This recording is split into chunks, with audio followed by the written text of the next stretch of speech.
Biyahe kasama si DJ Lala, aarangkada na. This one was sent to us over sa ating Facebook page, DJ Lala Banderas. Ito po ang tanong ng ating Byahe Sender na si Jam.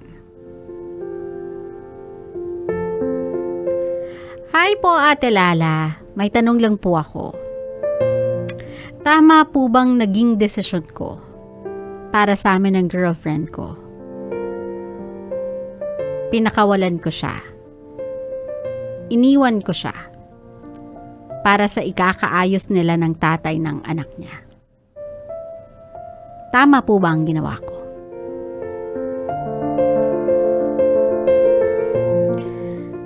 My love, to answer your question straight, if it doesn't leave you with any regrets, kung wala kang agam-agam, maluwag yung puso mong ginawa yon, then the answer is yes. Kasi doon ka matatahimik eh. Doon kumbaga makakapahinga yung isipan mo.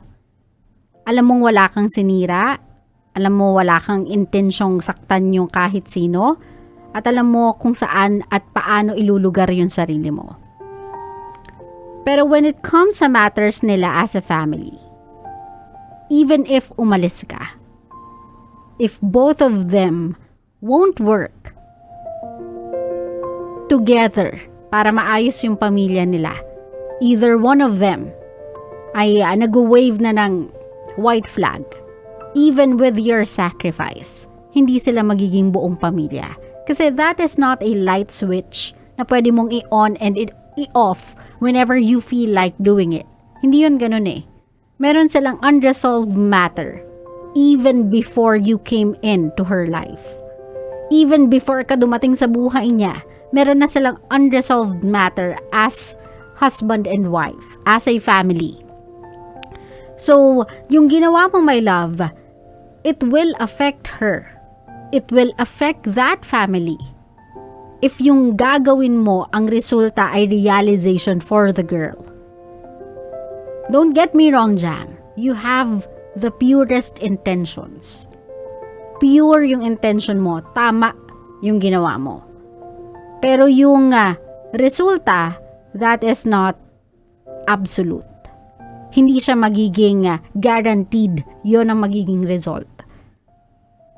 Kasi I do not think that the guy is ready to accept everything. Na yung wife niya once had a relationship with her fellow same gender. O diba? Kumbaga, now, yung acceptance sa pagkatao, its entirety ng asawa niya is gonna be another journey for the man. Pangalawa, though hindi siya na-disclose sa sulat mo, there is the underlying reason as to why they broke up in the first place. Pangatlo, merong sariling rason yung girl as to why humanap siya ng ibang magpapasaya sa puso niya. Just so happen na it was you. Ikaw yung nagpasaya sa kanya. So again, my love, if you are just asking me if tama yung desisyon na ginawa mo, even though it hurts, I think you know that it is. Kasi ginawa mo na siya eh. You pulled through it. You went through it. Even before me agreeing to your decision, ginawa mo na siya eh. You put your foot down. At sinabi mo sa sarili mong, gagawin ko to kasi alam ko at sa tingin ko ito ang tama. So I think para sa akin na that is the right decision. Kasi it's a decision you sided with. It's a decision that brought you peace. It's a decision that you thought about and you agreed upon. So my love, for me, that is the right decision. It was a noble one. It was a sacrifice. It's something that you should appreciate as well as a person. Na hindi ka naging selfish. Hindi ka nag-give in sa sarili mong kagustuhan. You thought about other people. Pero again, my love, there will be no guarantee. At kapag dumating yung panahon na na-realize mo or narinig mo yung kwento na hindi naging fruitful yung sacrifice mo kasi hindi siya napunta sa kung saan mo gusto siyang pumunta, Be at peace with yourself kasi again, you made the right decision. Ayaw mong pumagitna sa isang pamilyang hindi pa nila truly resolved yung problema nila. And there's nothing wrong with that. You were a good friend. You were a great partner to that girl. That girl could have been lucky to have you in her life as a partner. Pero sometimes, ibinibigay sa atin talaga ng higher power yung challenges na makapagpaparealize sa atin na pwede ba pala tayong mag-grow as a person? Pwede ba pala tayong maging higit pang version ng version natin ngayon? And you just did an upgrade sa sarili mo. Now, all you have to do is be at peace with your decision. You made that call. You stood by your call. And right now, ikaw naman yung isipin mo. Stop looking back. Stop trying to ask if okay lang ba sila. Naging maganda pa yung resulta nung ginawa mo. You did what you did for the good reasons. Sabi ko nga sa iyo, you have the purest intentions as to why you did it. Now do something for yourself. Stop asking them. And start mending your broken heart.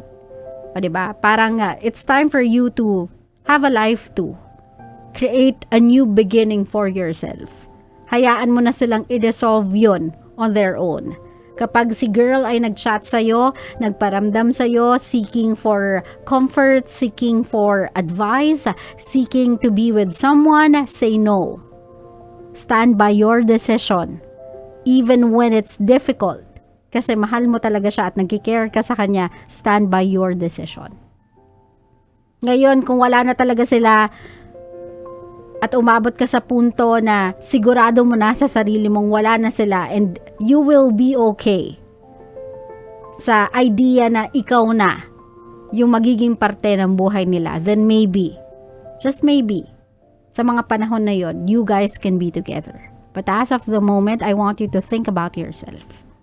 If they need healing, so do you. Kung kailangan nilang maghilom sa sugat ng nakaraan, ikaw din, my love. Wala kang takas doon. Okay? But I just want you to know I am proud of you. Not a lot of people will give up their own happiness to give someone else their family back. Some people can be so selfish when it comes to love, but not you.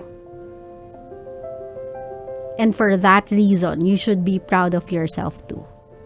Claro? Claro.